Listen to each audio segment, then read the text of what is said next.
So very good evening everyone. As we were doing daily 5 questions, so today also we will discuss 5 questions from the current affair. I hope you will religiously following this current affair series and initiated by Ed Maitre.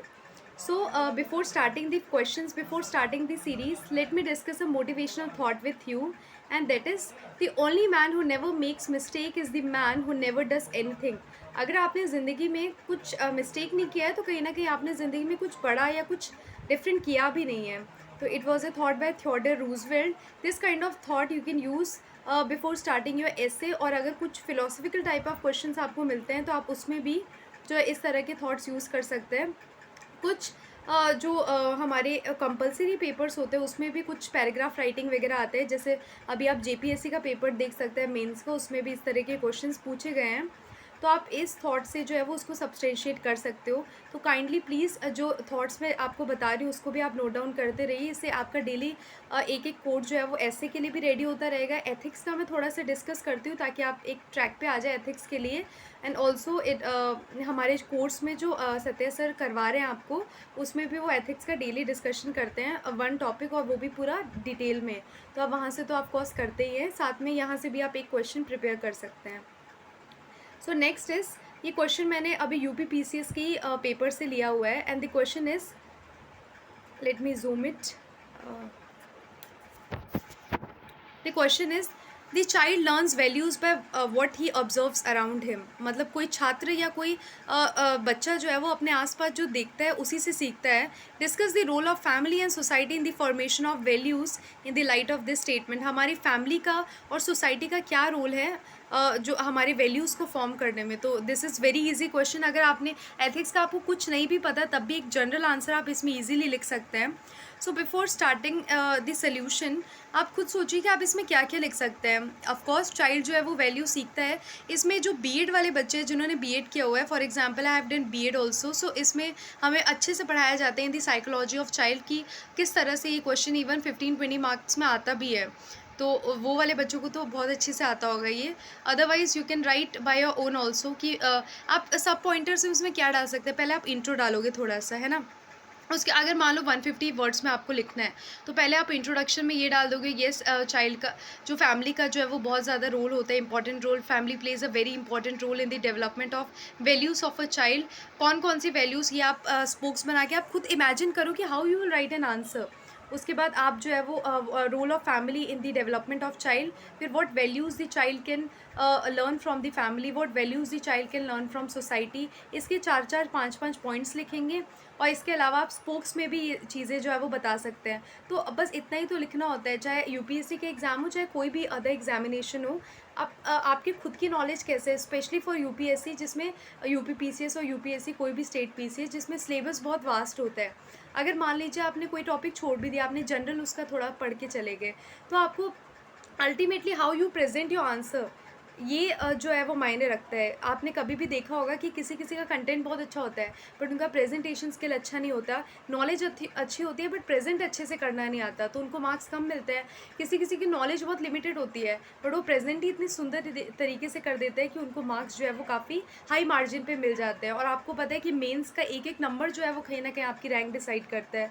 सो आपको इस चीज़ों को, brain storming is very very important in this examination. सबसे पहले आपने एक question पढ़ा, उस पर ब्रेन स्टॉर्मिंग करिए. और अगर आपको कुछ नहीं पड़ता देन आप, इंटरनेट तो है ही, आपको कोई बुक की भी ज़रूरत नहीं है, आप जस्ट उसको गूगल करिए, आप उसके पॉइंट्स थोड़े मोड़े पढ़ के उसके बाद आंसर लिखिए. तो इसी तरीके से इसकी जो है वो प्रैक्टिस होती है. ऐसा नहीं है कि अच्छा ये टॉपिक के लिए हमें कंटेंट ही नहीं है. ऐसा आजकल अगर जो बच्चा कंटेंट नहीं है इसका बहाना लगा रहा है, दैट मीन्स वो कहीं ना कहीं इस ज़माने में जी नहीं रहा, क्योंकि इंटरनेट पे एवरीथिंग इज़ अवेलेबल. तो इसमें भी आप यही सब पॉइंटर्स, आप एक चीज़ डाल सकते हैं कि फैमिली में mother is a first teacher of a child, या family is a first teacher of a child. जिससे बच्चा जो है वो सोशलाइजेशन कहाँ से शुरू होता है, फैमिली से ही शुरू होता है. तो वो जो है वो फैमिली से सबसे पहले जो भी वैल्यूज़ वो सीखता है. अगर वैल्यूज़ में आप क्या क्या डाल सकते हैं, रिस्पेक्ट और एल्डर्स की रिस्पेक्ट करना, एक किसी चीज़ के लिए कमिटमेंट और डिटर्मिनेशन, परजवेरेंस, ये सारी वैल्यूज़ जो है इस तरह की. और भी आप अपने मर्ज़ी से डाल सकते हो. तो ये कहाँ से सीखता है, कहीं ना कहीं फैमिली. हम कहते हैं ना कि कुछ चीज़ें तो जेनेटिक ही होती है. पिता आर्मी में है तो हो सकता है बेटा भी आर्मी में हो, बेटे का बेटा भी आर्मी में हो, तो एक लाइन जो है वो चलती रहती है. तो इस तरीके से फैमिली जो है वो फर्स्ट रोल प्ले करती है in the socialization of the child. इस लाइन से आप शुरुआत कर सकते हैं। अगर मैं हिंदी वाले विद्यार्थियों के लिए बात करूँ तो कुछ लाइन्स मुझे इंपॉर्टेंट लगी, जैसे आप ये डाल सकते हैं। जब कोई कहता है कि उसके पास पारिवारिक मूल्य हैं, तो आमतौर पर उनका मतलब होता है कि वह अपने परिवार को सबसे ऊपर रखते हैं। तो ये जो है वो मुझे काफ़ी अच्छी लाइन लगी कि जनरली आजकल भी तो हम यही कहते हैं कि अच्छा, मेरी फैमिली के ये वैल्यूज़ हैं, तो आपको इसके ऊपर अगर आप चल सकती हैं या चल सकते हैं तो हम साथ रह सकते हैं। इस तरीके से जो है वो फैमिली वैल्यूज़ को बहुत इम्पोर्टेंस आजकल दी जाती है। तो आप ये लाइन से शुरुआत कर सकते हैं। इसी को आगे मैंने सब्सटेंशिएट किया हुआ है कि किस तरह से फैमिली, क्योंकि ऑफ़ कोर्स अगर आप किसी सोसाइटी में रह रहे हैं, किसी फैमिली में रह रहे हैं, तो आपके अगर कोई हिंदू फैमिली उनके वैल्यूज़ दूसरे हैं, कोई मुस्लिम फैमिली उनके कुछ वैल्यूज़ डिफरेंट हैं, तो ऑफ़ कोर्स एक एडजस्टमेंट तभी होता है जब आपके वैल्यूज़ जो है वो सिमिलर होते हैं। तो आप इस तरीके से अपने आंसर को सब्सटेंशिएट कर सकते हैं। But basically in this question child के बारे में, चाइल्ड को रिलेट करके पूछा गया है, तो आप वही सारी लाइन्स यूज़ करें जो कहीं न कहीं चिल्ड्रंस के डेवलपमेंट से रिलेट हो रही है। अब इसमें मैंने कुछ और पॉइंट्स लिखे हुए हैं, जैसे आप एक पॉइंटर डाल सकते हैं इंपॉर्टेंस ऑफ फैमिली वैल्यूज़। तो क्या फैमिली अगर क्वेश्चन जो है वो 250 वर्ड्स में लिखना है तो आप ये सारे एक्स्ट्रा पॉइंट डाल सकते हैं। जैसे without a family individuals identity is never complete in a social world. Family is the one who takes care of each other. In society, a family helps in maintaining stability and peace. Family helps in strengthening the love and loyalty towards each other. In the process of decision making, ये important point मुझे लगा कि decision making process में भी हमारी family की values हमें काफ़ी ज़्यादा importance रखती है हमारे लिए. The family is the one who teaches the values and makes us understand what is right and wrong. Family से ही कहीं ना कहीं हमें वो चीज़ सीखने को मिलती है कि क्या सही है क्या गलत है। फॉर एग्ज़ाम्पल कल हम एक एटीट्यूड वाली चीज़ कर रहे थे, तो एटीट्यूड भी एक फैमिली वैल्यू है जो हमें फैमिली के सोशलाइजेशन प्रोसेस से ही आती है। या आप एक एग्ज़ाम्पल इसमें ये भी लिख सकते हैं कि एक मैंने आपको एक कल ही एग्ज़ाम्पल दिया था कि एक बच्चे ने जो है वो चोरी कर ली एक स्टोर से, और एक राशन की दुकान से कुछ उसने उठा लिया बिना पैसे दिए। तो वो उसके पिता ने उसको देख लिया और अगले दिन उसने ये कहीं न कहीं माफ़ी माँगी, अपोलोजाइज़ किया कि मैंने ये गलती की है उस दुकानदार के पास जाकर। तो ये भी उसकी फैमिली वैल्यूज़ ही थी जो कहीं न कहीं सोशलाइजेशन प्रोसेस से उसकी फैमिली की वैल्यूज़ उस बच्चे में गई। तो इस तरह के छोटे एग्जाम्पल्स देके आप अपने आंसर को और ज़्यादा सब्सटेंशिएट कर सकते हैं। अगर मैं बात करूँ children in society, what is the importance of having children in today's society. Childrens का भी इंपॉर्टेंस आप बता सकते हैं along with the family values that are inculcated in the child. आप ये भी बता सकते हैं कि how childrens are important, they are the future. आप स्टार्ट भी ऐसे कर सकते हैं कि चिल्ड्रन जो है वो हमारे कल का भविष्य हैं, इसलिए और अगर उनकी वैल्यूज़ अच्छी होंगी तो कहीं ना कहीं हमारा समाज जो है वो जल्द से जल्द डेवलपमेंट की तरफ जाएगा। एक किसी फेमस पर्सन का भी कोट था जिसने कहा था कि अगर आपको देश को जो है वो आगे लेकर जाना है तो उसके यूथ में जो है वो पॉजिटिव वैल्यूज़ भर दीजिए, अपने आप देश कहीं ना कहीं प्रोग्रेस के राह पे चला जाएगा। तो आप इस तरह की चीज़ें जो है वो अपने कोटेशंस वगैरह में भी डाल सकते हैं। And also you can start your answer with such kind of quotations. आपको करना क्या है, आपको एग्जामिनर को इम्प्रेस करना है। आप ऐसी लाइन डालिए जिसको पढ़ के एक जनरलाइज्ड आंसर लगे उसको, और पढ़ के ऐसा लगे कि हाँ ये तो मुझे पता था, ये एक्चुअल में ऐसा है, इसने बिल्कुल सही बात लिखी है। तो आपको नंबर भी ऑफकोर्स ज़्यादा देगा। अब बहुत टेक्निकल, अब मैं चाहूँ तो इसमें ये भी बता सकती थी, अच्छा हम बीएड में पढ़ते भी है कि पियाजेट के ये वैल्यूज़ हैं, या अलग अलग जो हमारे एजुकेशनिस्ट हैं उन्होंने ये बोला हुआ है कि चिल्ड्रंस की वैल्यूज़ किस तरह से सोशलाइजेशन प्रोसेस उनके अंदर आती है। इस साइंटिस्ट ने ये बोला, इस एजुकेशनिस्ट ने ये बोला। अगर आप ऐसी चीज़ें लिखेंगे तो मे बी एग्जामिनर को तो पता नहीं होगा, तो वो आपको मार्क्स क्यों देगा, वो उसको तो अच्छा ही नहीं लगेगा पढ़ने में कि ये सब क्या टेक्निकल चीज़ें लिख दी इसने, ये तो जनरल सा क्वेश्चन था। तो इस तरह की चीज़ें जो है वो आप इसमें डाल सकते हैं। आप इस आंसर को आप खुद लिखेंगे एंड जिस तरह से मैंने आपको बताया पहले आपको थोड़ा सा पढ़ना है उसके बारे में, या आप यहीं से कंटेंट ले सकते हैं। आपको ब्रेनस्टॉर्मिंग करनी है और उसके बाद चाहे एक पेज ही लिखो आप, बट लिखो। वो कहते हैं ना, अनुदीप दुर्शेत्री सर ने लिखा था कि right garbage but at least right. तो इस तरीके से आप जो है वो ये कर सकते हैं। And if you face any doubt you can ask in the Telegram channel, जिसमें UPPCS क्वालिफाइड टीचर जो है वो अवेलेबल है, Satya sir, and you can ask this from that sir. next comes our 5 questions for the PT examination.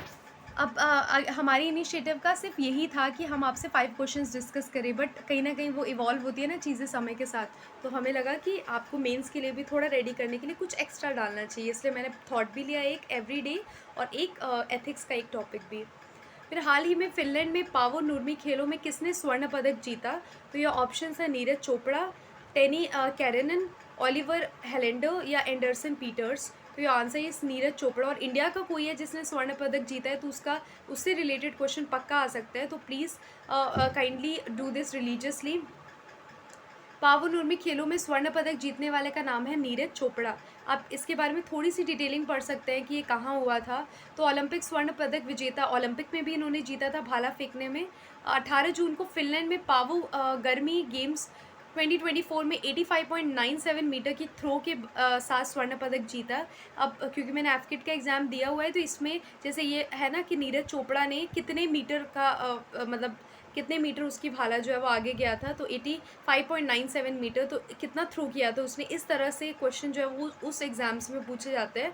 But for UP PCS आपका exam directly इसी से आएगा कि इस तरह के खेल में ये स्वर्ण पदक जीतने वाले भारत के कौन से व्यक्ति थे या फिर उनका नाम क्या है।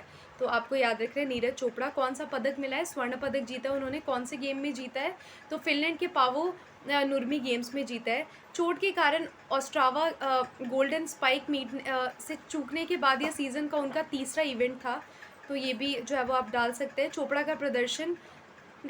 की प्रदर्शन ने अपने अगले महीने पेरिस ओलंपिक की तैयारी के लिए उनके शीर्ष फॉर्म में पुष्टि किया, मतलब वो जो है वो बिल्कुल तैयार है इस अगले पेरिस ओलंपिक्स के लिए, तो इसकी भी पुष्टि इस गेम से सीधे सीधे मिल रही है। नेक्स्ट इज प्रत्येक वर्ष किस दिन को विश्व शरणार्थी दिवस के रूप में मनाया जाता है? अब इस तरह के क्वेश्चन आ जाते हैं क्योंकि आप जब सिविल सर्वेंट बन रहे हैं तो कहीं ना कहीं आप सिविल सोसाइटी के साथ डील करोगे ना, आप स्पोर्ट्स पर्सन के साथ इतना डीलिंग नहीं होगा जितना आपका ग्राउंड लेवल के लोगों के साथ होगा। तो शरणार्थी या रिफ्यूजी इस तरह की जो चीज़ें देश दुनिया में चल रही है, इसलिए तो कहते हैं कि नेशनल इंटरनेशनल न्यूज़ कवर करना है डेली। तो इसलिए कहा जाता है कि एक साल में बच्चा पूरे देश के बारे में जान लेगा क्योंकि डेली अखबार पढ़ रहा है और पुराने हिस्ट्री के बारे में उसको किताबों से पता लग जाएगा, तो एक परफेक्ट सिविल सर्वेंट बनने के लिए वो तैयार हो जाएगा। सो विश्व शरणार्थी दिवस कब मनाया जाता है? तो इसका उत्तर है 20 जून को। शरणार्थी की दुर्दशा के बारे में जागरूकता बढ़ाने और उनके समावेश को बढ़ावा देने के लिए हर साल 20 जून को विश्व शरणार्थी दिवस मनाया जाता है। 2024 का थीम क्या है? दिस इज़ ऑल्सो इम्पॉर्टेंट कि वर्ल्ड माइग्रेंट डे का थीम 2024 में क्या था? एक ऐसी दुनिया के लिए जहाँ शरणार्थियों का स्वागत किया जाता है, तो ये थीम भी आपको याद रखना है। 1951 के शरणार्थी सम्मेलन की पाँचवीं वर्षगांठ को चिह्नित करने के लिए 2001 में स्थापित ये अंतर्राष्ट्रीय सहयोग को रेखांकित करता है। शरणार्थी संघर्ष, उत्पीड़न और हिंसा के कारण भागते हैं, जो शरणार्थी संकट के लिए वैश्विक एकजुटता और स्थायी समाधान की आवश्यकता पर प्रकाश डालता है। मतलब यही है कि कहीं ना कहीं इम्पोर्टेंस को बता रहा है कि शरणार्थियों को शरण देनी चाहिए। और इसके लिए जो है वो कौन सी वर्षगांठ मनाई गई? तो 50वीं वर्षगांठ है। 1951 में ये स्टार्ट हुआ था और जो शरणार्थी संकट को दर्शाने के लिए इस तरह का डे जो है वो मनाया जाता है। और ये कहीं ना कहीं न्यूज़ से ही उठाया गया है, जैसे अभी आपने आज के न्यूज़ में पढ़ा होगा कि म्यांमार और के जो माइग्रेंट्स हैं वो इंडिया में आते हैं तो उससे क्या प्रॉब्लम्स होती है, या फिर इंडिया को किस तरह से अपनी जो है वो जैसे 2024 फरवरी में जो हमारे होम मिनिस्टर अमित शाह थे उन्होंने आई थिंक क्रॉस बॉर्डर जो एग्ज़िट है उसको बंद कर दिया था या कुछ इस तरह से किया था उन्होंने, तो उस पर हम क्या क्या स्टेप्स उठा सकते हैं। तो अगर हमें अपने फ्रेंडली रिलेशंस बनाए रखने हैं म्यांमार के साथ, तो उसमें आज ही के न्यूज़पेपर में कुछ इस तरह से लिखा हुआ था कि हमें अपने क्रॉस बॉर्डर रूल्स को थाईलैंड की तरह बनाने चाहिए और एक अच्छे रूल्स एंड रेगुलेशन के साथ we have to admit them, क्योंकि अगर हमें फ्रेंडली रिलेशन, वहाँ पे स्थिति कुछ ऐसी है कि वहाँ के लोग जो है वो इस मणिपुर और इन राज्यों में आ रहे हैं क्योंकि कहीं ना कहीं उनका ट्रेडिशन जो है वो यहाँ के लोगों से मैच खाता है। और दूसरा ये है कि हम जो है वो उनको जो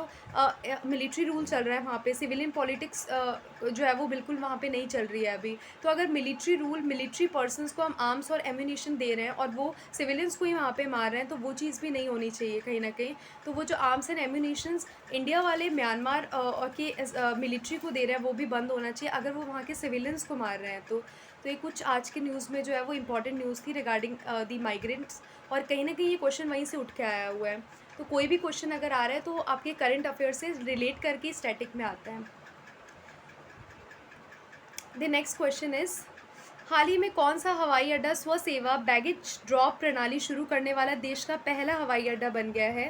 और ऑप्शन है राजीव गांधी इंटरनेशनल हवाई अड्डा, सरदार वल्लभ भाई पटेल अंतर्राष्ट्रीय हवाई अड्डा, इंदिरा गांधी अंतर्राष्ट्रीय हवाई अड्डा या नेताजी सुभाष चंद्र बोस अंतर्राष्ट्रीय हवाई अड्डा। अब ये बिल्कुल फैक्चुअल क्वेश्चन है, you have to remember it. तो इसका आंसर है इंदिरा गांधी अंतर्राष्ट्रीय हवाई अड्डा। और अगर आपको इसका डिस्क्रिप्शन पढ़ना है तो आप पढ़ सकते हैं कि कौन से टर्मिनल में किया गया है। और ये जो है वो कहीं ना कहीं इंडिया को एक डेवलप्ड कंट्री बना रहा है, क्योंकि अगर इस तरह की चीज़ें इंडिया में हो रही है तो कहीं ना कहीं India will lead towards the path of development, और India will definitely become a developed country. And instead of developing country, बहुत जल्दी ये डेवलप्ड कंट्री में चेंज हो सकता है अगर इस तरह की चीज़ें जो है वो इंडिया में लाई जाएँ। अब ये पढ़ सकते हैं कि यह सिस्टम यात्रियों को कियोस्क पर टैग प्रिंट करने, कन्वेयर बेल्ट पर बैग रखने और जल्दी से चेक इन पूरा करने की सुविधा देता है। मतलब कहीं ना कहीं प्रोसीजर एयरपोर्ट में जो भी चेकिंग वगैरह होती है वो फास्ट हो रही है इससे। ये एक सहज अनुभव के लिए एयरलाइन मानदंडों और खतरनाक सामान घोषणाओं की आंतरिक रूप से जांच करता है, और जो भी चेकिंग प्रोसेस वहाँ पे चलता है वो बहुत ईजिली जल्दी हो पाएगा। तो जैसे ये तो अभी एक दिल्ली के इंदिरा गांधी इंटरनेशनल एयरपोर्ट में किया गया, धीरे धीरे जो है वो ये बाकी एयरपोर्ट्स में भी किया जाएगा। नेक्स्ट क्वेश्चन इज, हाल ही में भारत सरकार द्वारा अनुमोदित राष्ट्रीय फॉरेंसिक इंफ्रास्ट्रक्चर संवर्धन योजना, प्लीज़ काइंडली रिमेंबर इट। राष्ट्रीय नेशनल फॉरेंसिक इंफ्रास्ट्रक्चर संवर्धन योजना का उद्देश्य क्या है? तो ये पूछा जा सकता है। इस रिलेटेड कोई भी अगर इस तरह का योजना आता है ना, योजनाओं से रिलेटेड सवाल यूपीपीसीएस एग्जामिनेशन में आते हैं। योजना हो गया, कोई स्कीम हो गया, कोई गरीबों वेलफेयर पीपल के लिए कुछ भी, स्पेशली जो आप वेलफेयर रिलेटेड वेलफेयर पीपल, जैसे हम कहते हैं ना कि सबसे ज़्यादा उत्पीड़ित कौन से हैं, महिलाएं हैं, छोटे बच्चे हैं और गर्ल्स है ना। तो और साथ में वो जो बुज़ुर्ग और ये जो हैंडीकैप्ड लोग हैं, तो इनसे रिलेटेड कुछ भी आता है ना तो दैट विल बिकम इम्पॉर्टेंट। और सिमिलरली इस तरह की योजनाएं भी इंपॉर्टेंट हो जाती हैं। तो फॉरेंसिक है तो ऑफकोर्स फॉरेंसिक रिलेटेड ही होगा ना कुछ तो इसका आंसर है आपराधिक फॉरेंसिक बुनियादी ढांचे को मजबूत करना। हम कहते हैं ना कि कुछ भी अगर क्राइम हुआ तो there is a forensic team, forensic investigation होती है उसके लिए।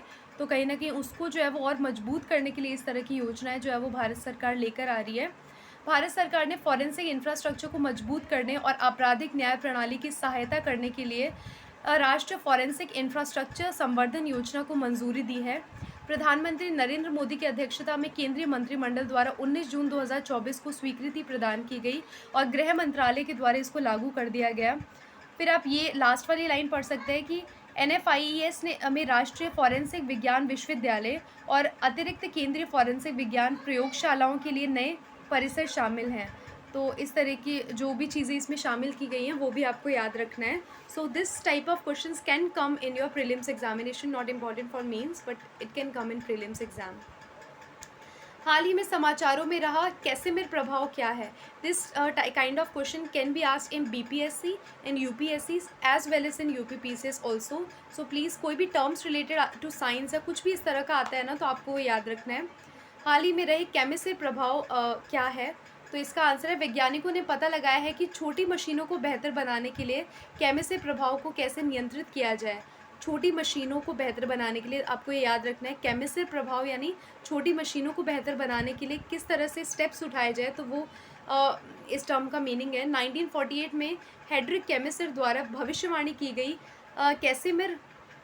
कैसिमिर द्वारा भविष्यवाणी की गई कैसिमिर प्रभाव में क्वांटम वैक्यूम उतार चढ़ाव के कारण दो निकट स्थित अनावेशित संवाहक प्लेटों के बीच एक आकर्षक बल शामिल है। आभासी कणों से भरी इस घटना को प्रयोगात्मक रूप से सत्यापित किया गया है और यह नैनो टेक्नोलॉजी और संगणित पदार्थ भौतिकी में महत्वपूर्ण है, जो माइक्रोशीन उपकरणों और वैक्यूम ऊर्जा की हमारी समझ को महत्वपूर्ण रूप से प्रभावित करती है।